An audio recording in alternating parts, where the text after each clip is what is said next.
Right. Dietitians too. This is one thing that comes up a lot in my office is a lot of times people think that I'm going to take away food from them or take the joy out of food or joy out of eating. And really, to me, my goal is how can we really promote that joy of eating and how can we really start to find ways that work best for you? So we are not the food police. We don't generally demonize food or tell you that you can never eat certain things. And really, again, try not to make it that there's a binary of food, of a black and white thinking. And we'll talk a lot about that today as well. All right. So first and foremost, I'm going to go kind of with a bold move here is that diets don't work. And here's why.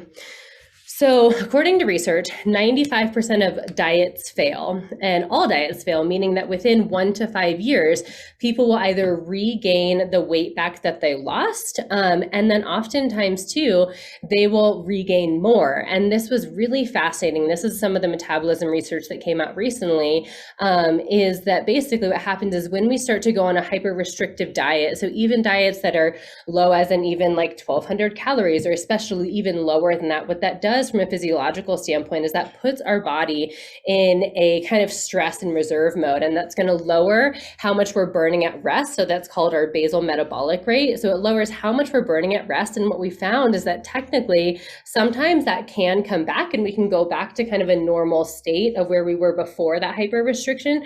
But sometimes we actually don't come back from that. And so it's really going to depend. And so that's where, to me, it's really looking at trying to shift away from this very extreme mentality to looking at what's going to work best for you. And I think it's also hard to say in the sense of what works. A lot of times people say, well, I'm just going to say keto worked really well. But then they're looking for something else. And so to me, it's like, well, did that inherently work? Otherwise, it would be something that would be sustainable and you wouldn't have to look for another diet.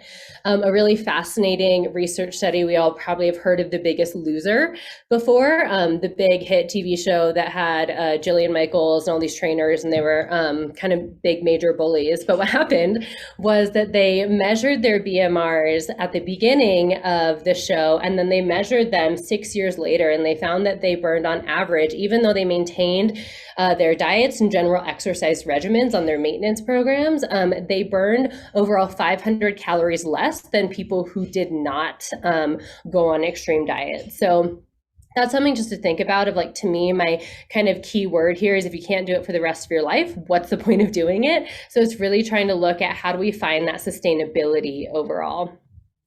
Next, we want to look at diets will oftentimes, because they're so prescriptive and very restrictive, they will lack in essential nutrients that we need for our bodies to maintain optimal physiological function.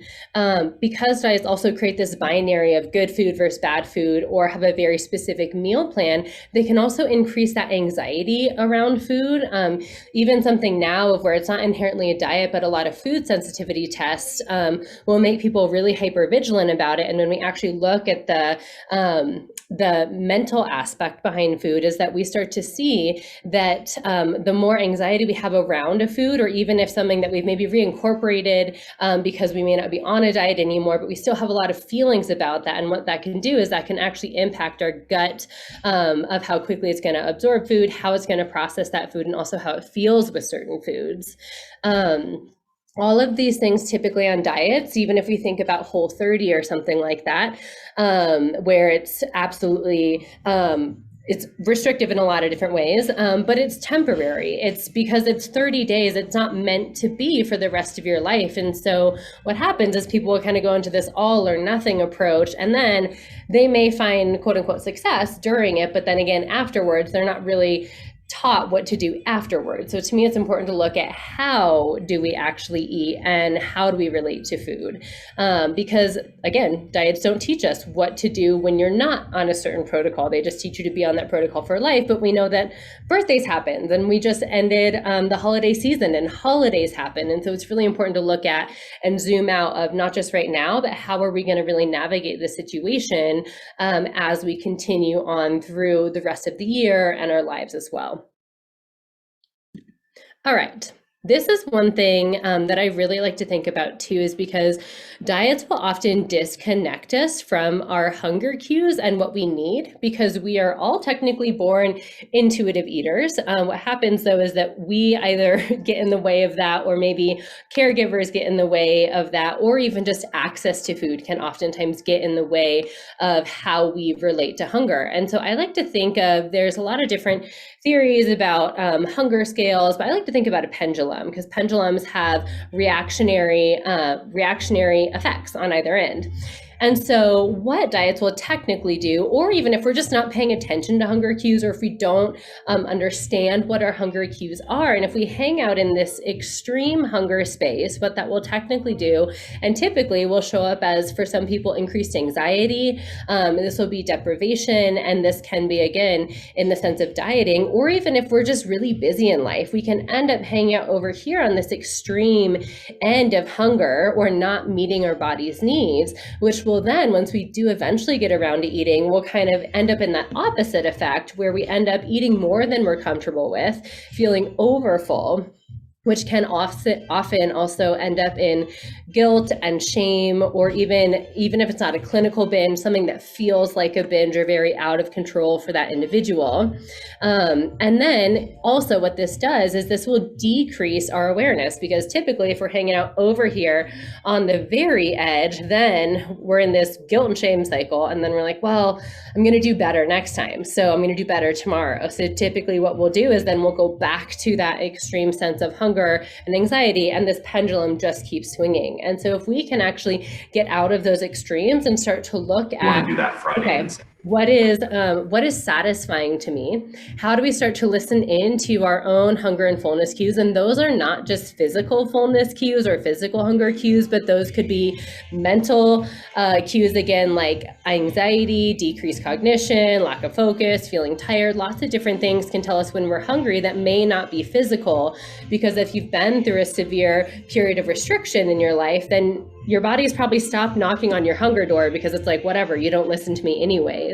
So it's important to look at, how do we listen into that? And then also, how do we know when we're satisfied? Do we pay enough attention to listening into that feeling of, I feel food in my stomach, I feel like I can be done with this food? And I think also diets or restriction will often put us in this scarcity mindset around food, meaning that I may never get this thing again. So I may never, around the holidays, I may never get this cookie again, so I might as well eat them all now. Or if we're eating out, I may never get this food again, where it's like, no, we can easily take that food, maybe if you want to pack it up so that you can have another meal with it and enjoy it again. So it's really, how do we find this balance in between the two, so that we can actually optimally function through our days and through our lives.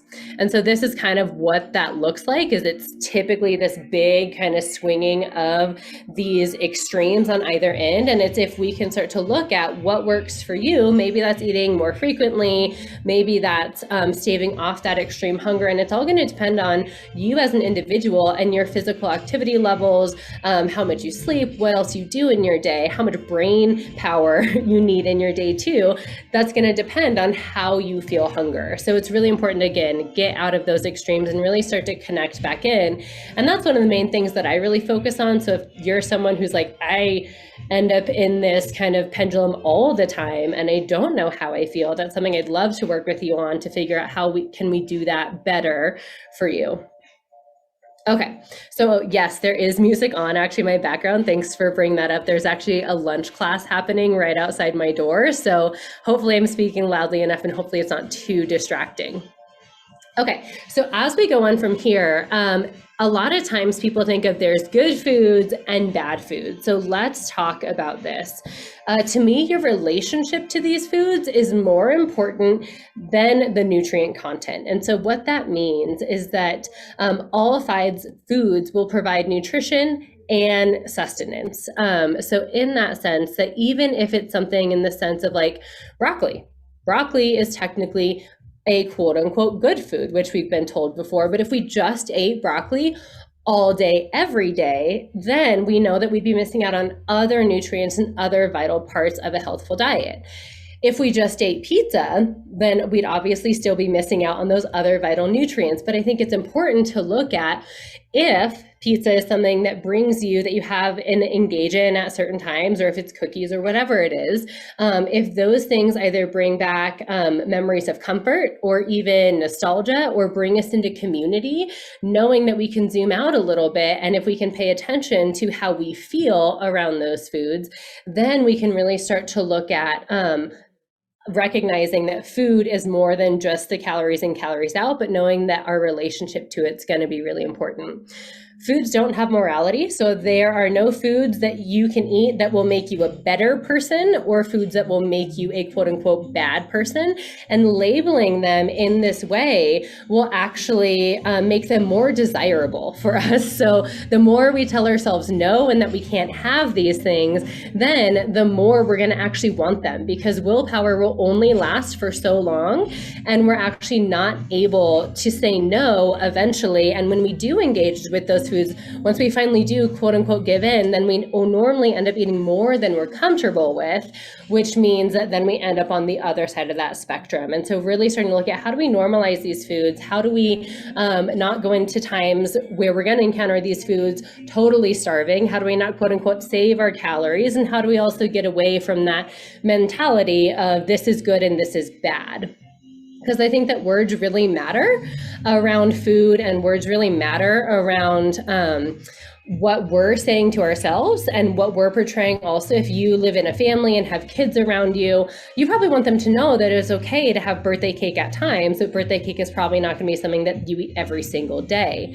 And again, there's going to be a reason why we eat a variety of foods, different occasions, different celebrations. And there's going to be times where we also eat maybe some more of those foods that are thought of as good, where it's like those are probably going to be parts of our everyday. And so it's just looking at how do we zoom out and not get so hyper focused on these very specific things. So in each of these, I'm going to have a little habit for you to think about. And so when we start to think about this, I want you to think about refraining from that black and white thinking. And instead of demonizing yourself or punishing yourself or really getting down on yourself for eating certain foods or feeling like you've quote unquote given in, understand why you're eating these things. There's a lot of times too, if we think about emotional eating, that people will get really focused on that. And I'm like, I always emotionally eat. And to me, we can't take the emotion out of food, because if we go all the way back to when we were infants, when we used to cry or when we were upset, we were often fed and also held. So there is that comfort aspect around food that we can't totally weed out, but it's important to look at if that's your only tool in your toolbox now as you're an adult, and you should have a variety of tools in your toolbox. If food is your only tool in your toolbox to make you feel better, then we really need to look at how do we broaden that toolbox, and how do we start to zoom out and really understand of how do we get to the root of this feeling. And so that can be something that you can be done either in therapy, so utilizing some of your other resources that you have available to you. Maybe it's even with your health coach. With me, I talk a lot about this too. So it's understanding why we're eating, and understanding too of what is our relationship to these foods. Okay, carbs are an essential part of a healthful diet. So if you've been around for, some of you probably longer than me in this world, but we've watched the low fat craze, we've watched the low carb craze, we've watched all of this evolution of diet, and really they're all kind of the same in different clothing. So when we look at diets in general, they're all, when we look at them side by side, whether it be a low calorie diet, a low carb diet, a low fat diet, a Mediterranean diet, all of these things, what they are is generally just a calorie restriction and increasing your overall fruits and vegetable intake, typically.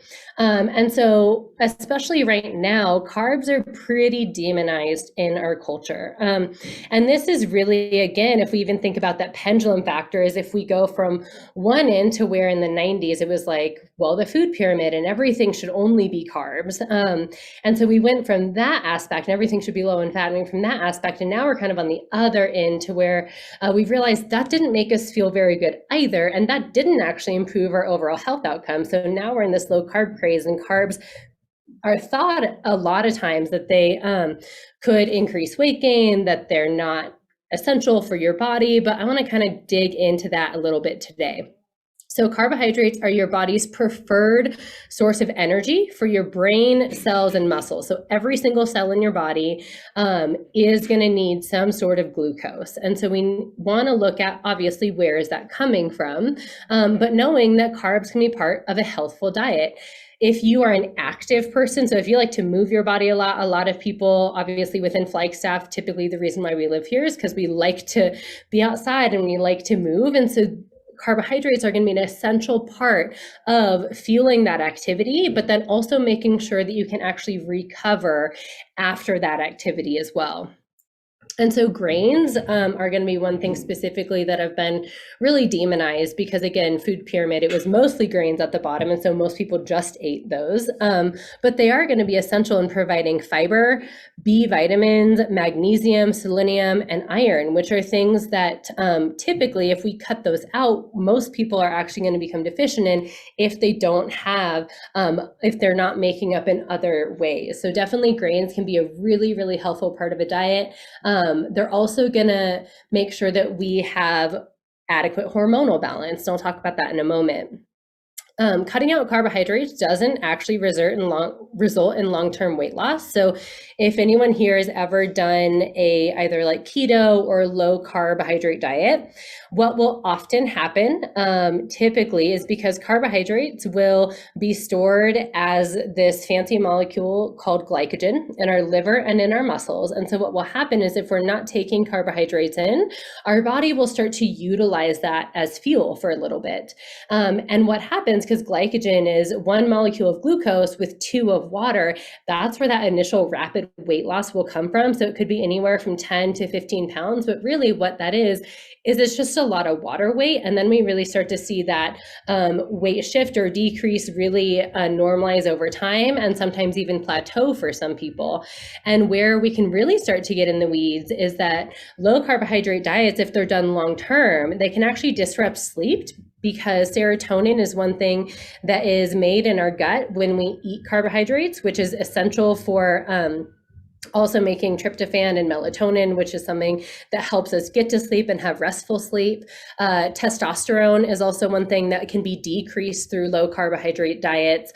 Serotonin is one of the things that does help regulate our mood. So our mood can be kind of a little wonky if we don't have enough carbohydrates. And because our brain relies on so much glucose for it to function, we can see a decrease in cognitive function.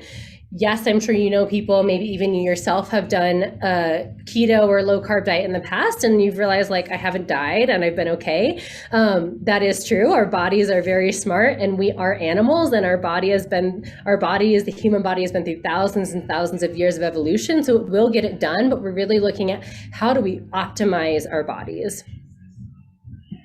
All right, so one takeaway or one habit you could take away from this would be looking at incorporating whole grains or high fiber carbohydrates. This could even be things like beans or legumes into your main meals, because one thing that I find too is either if people are not eating enough carbohydrates or eating enough in their day, what happens at the end of their day is they end up feeling ravenous and feeling like they're not done with food, even though they feel like they've eaten dinner and they've eaten enough. That's because our bodies have not gotten their needs met. So eating carbohydrates can actually switch off our hunger cues and make us feel more satiated by that meal.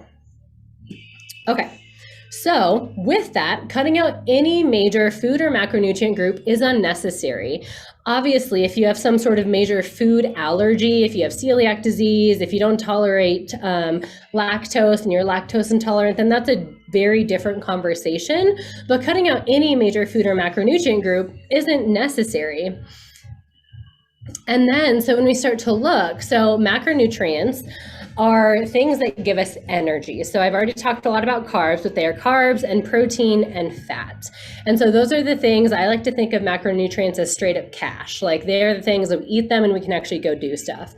Micronutrients are going to be all of our vitamins and minerals, antioxidants, phytonutrients, and those aren't inherently, we need those to function, but those aren't going to give us energy unless we're actually deficient in them. And those are going to be the things that are essential for actually processing and for us to metabolize our carbs and our proteins and our fat and to make our cells function. So I talked a lot about carbs and what they do, so you already should have that.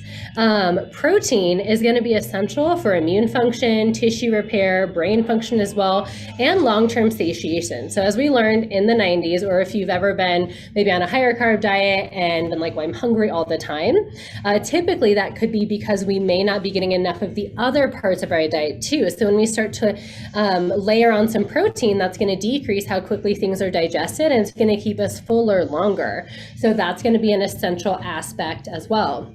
Same thing with fats. Fats are essential for keeping our brain healthy, but also for nutrient absorption. If we don't have fats, we're actually not going to be able to absorb our fat-soluble vitamins as well, meaning that we may run into bone issues, we may run into blood clotting issues, skin and eye issues, things like that. So fats are really essential. And they're going to be something too that's going to slow down our digestion and help keep us satisfied in between those meals. So I like to think carbs turn our hunger switch off, proteins, fats, and then fiber is going to help keep that hunger switch off until we can get hungry again and have another meal. Fiber is also essential to improve digestive regularity, so to keep your bowel movements normal, to keep things moving through you, and also to make sure that our microbiome, so all of our bacteria that lives inside of our gut and in our colon, fiber is going to be their main food and make them happy so that they actually have energy to help regulate even our hunger and fullness. Bacteria is in charge of that. It can help with mental health. There's a lot of different things that our microbiome will actually do to impact our bodies. So these little bacteria do a lot of things for us. And so fiber is essential to keep them healthy. And so a takeaway from this is to incorporate all of your macronutrients into each meal and fiber. And so what that means to me is, even if it's a lot of times people get really caught up in like, what's a meal, what's a snack?